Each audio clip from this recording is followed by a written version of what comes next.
Selamat sahabat bagi kita semua. Pada sahabat hari ini, kami akan memberikan seminar kesehatan dengan tema hipertensi atau tekanan darah tinggi. Jadi hipertensi atau tekanan darah tinggi adalah suatu keadaan di mana tekanan darah seseorang di atas 140/90 mm Hg. Hipertensi ini merupakan penyakit yang perlu diwaspadai, karena hipertensi ini sering tanpa gejala yang khas atau tanpa keluhan yang khas. Beberapa orang masih merasakan sehat dan mereka dapat melakukan aktivitas seperti biasa, sehingga hipertensi ini sering disebut dengan the silent killer karena sering tanpa keluhan. Bapak Ibu yang terkasih di dalam Tuhan, faktor resiko yang dapat menyebabkan hipertensi ada dua, yaitu yang pertama, resiko yang tidak dapat dimodifikasi atau tidak dapat diubah, yaitu umur. Semakin umur bertambah, maka semakin bisa meningkatkan tekanan darah kita tinggi.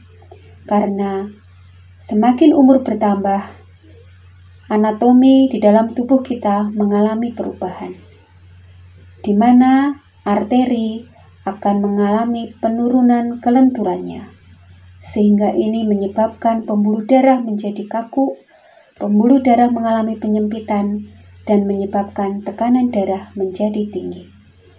Kemudian jenis kelamin.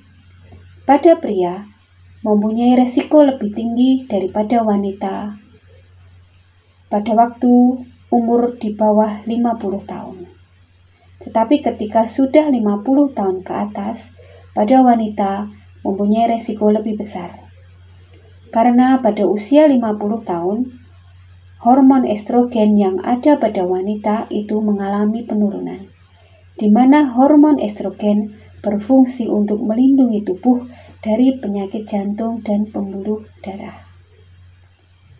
Kemudian yang ketiga, riwayat keluarga atau genetik. Bagi Bapak Ibu, saudara yang menderita hipertensi, itu besar kemungkinan bisa menurun kepada anak-anaknya. Jadi ketika itu adalah resiko yang tidak dapat dimodifikasi atau tidak dapat diubah. Kemudian faktor resiko yang dapat dimodifikasi atau dapat dirubah, yaitu yang pertama adalah kegemukan atau obesitas. Jadi berat badan yang berlebih itu merupakan ancaman kesehatan bagi tubuh kita. Yang kedua adalah merokok. Rokok mengandung zat nikotin dan karbon monoksida yang sangat berbahaya bagi tubuh kita, di mana zat tersebut dapat berpengaruh menurunkan kadar oksigen di dalam jantung, sehingga dapat meningkatkan tekanan darah dan meningkatkan denyut jantung kita.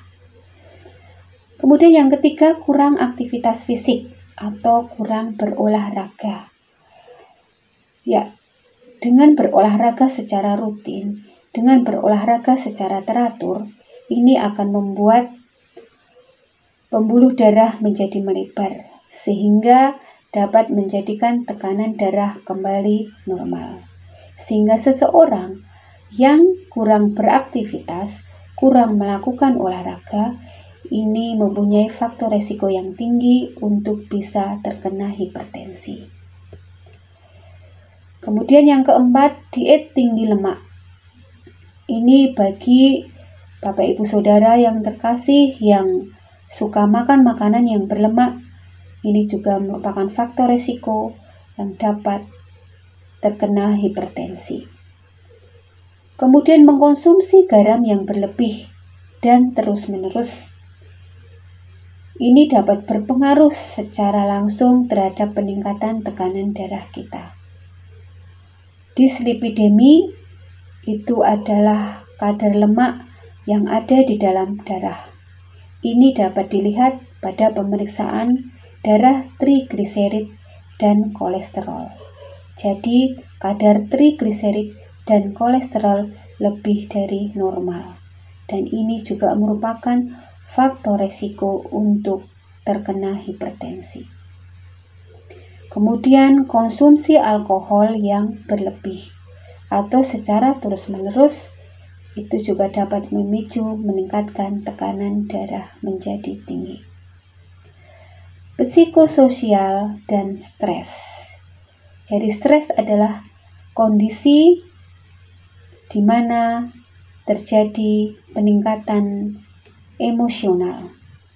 Jadi ketika stres kita meningkat, ketika stres kita berlebih, itu akan meningkatkan tekanan darah kita. Jadi bisa menjadi faktor risiko untuk mengidap hipertensi. Nah, Bapak Ibu Saudara yang terkasih, hipertensi apabila tidak segera ditangani, apabila tidak segera diobati, akan bisa menyebabkan komplikasi berbagai macam penyakit yang berbahaya bagi tubuh kita.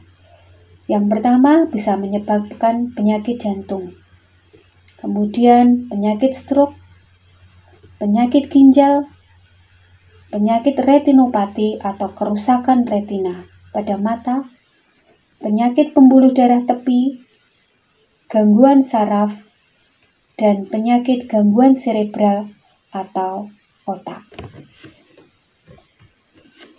Nah, Bapak Ibu Saudara yang terkasih, bagaimana pencegahan hipertensi supaya kita tidak terkena hipertensi? Ini ada istilah cerdik. Jadi singkatannya C itu cek kesehatan secara rutin. E, enyahkan asap rokok. R, rajin aktivitas fisik atau rajin berolahraga. D-nya adalah diet yang seimbang. I, istirahat dengan cukup 7-8 jam per harinya. Dan K adalah kelola stres. Jadi kita bisa mengelola kesehatan mental kita dengan baik sehingga kita terhindar dari stres. Selain pencegahan hipertensi di atas, kita perlu juga untuk mengatur pola makan kita dengan baik, mengatur pola makan kita dengan benar. Bagaimana cara mengatur pola makan kita dengan benar? Yaitu yang pertama, membatasi konsumsi gula, kurang dari 50 gram per hari atau 4 sendok per hari.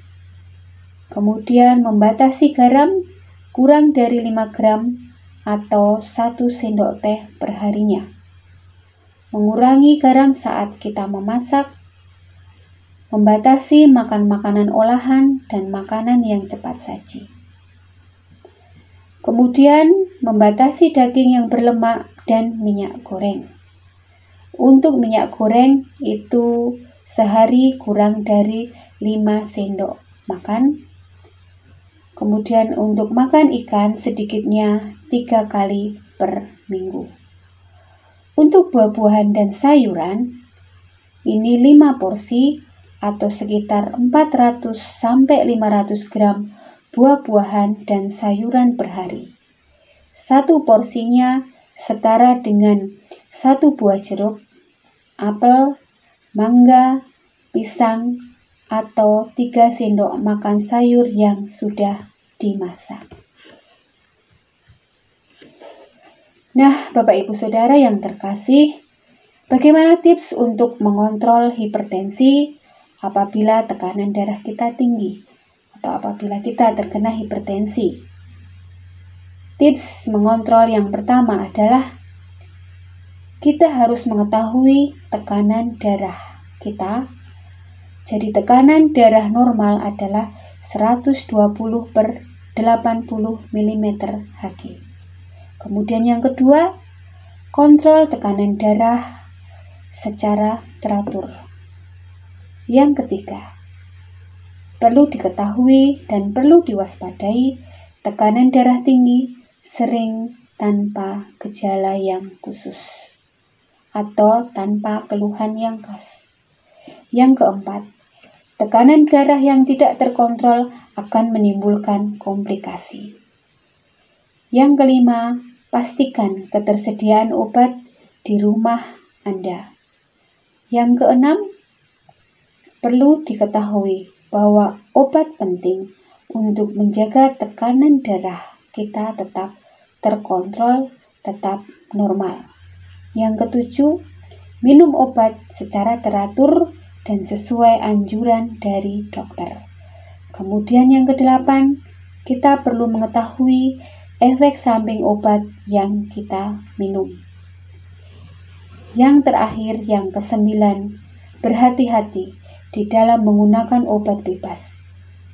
Alangkah baiknya, alangkah bagusnya kalau kita periksa ke rumah sakit atau ke puskesmas atau ke dokter terdekat, sehingga kita mendapatkan obat sesuai dengan resep dokter. Kemudian bagaimana cara mengendalikan hipertensi? Ini kita kendalikan hipertensi dengan istilah kata patuh. Jadi patuh ini adalah singkatan P-nya, yaitu periksa kesehatan secara rutin dan ikuti anjuran dokter. A. Atasi penyakit dengan pengobatan yang tepat dan teratur. T-nya, tetap diet dengan gizi seimbang. U. Upayakan aktivitas fisik dengan aman. H. Hindari asap rokok, alkohol, dan zat karsiogenik lainnya. Bapak Ibu Saudara yang terkasih di dalam Tuhan, kami juga akan menyampaikan bagaimana cara mengukur tekanan darah yang benar. Ini apabila Bapak Ibu Saudara di rumah punya tensimeter digital ataupun punya tensimeter jarum, ini beberapa tips cara mengukur tekanan darah yang benar. Yang pertama, sebelum pengukuran, kita harus dalam keadaan tenang. Kemudian, kandung kemih harus kosong. Jadi diusahakan untuk buang air kecil dulu sebelum dilakukan pengukuran. Hindari konsumsi kopi, alkohol, dan rokok minimal 30 menit sebelum pengukuran. Karena ketiga hal tersebut akan meningkatkan tekanan darah dari nilai sebenarnya. Kemudian yang kedua, apabila Bapak Ibu Saudara punya tensimeter digital, pastikan baterai diganti sebelum melakukan pengukuran. Gunakan manset dengan ukuran yang sesuai dan posisi manset sekitar 2,5 cm di atas siku tangan kita. Untuk yang ketiga, pada saat dilakukan pengukuran tekanan darah harus dengan kondisi sebagai berikut. Yang pertama, posisi duduk bersandar dan rileks. Kemudian, lengan diposisikan di atas meja dengan ketinggian selevel dengan posisi jantung kita. Posisi kaki tidak menyilang dan telapak kaki rata menyentuh lantai saat dilakukan pengukuran. Apabila menggunakan baju lengan panjang, usahakan lipatan baju tidak menghambat aliran darah.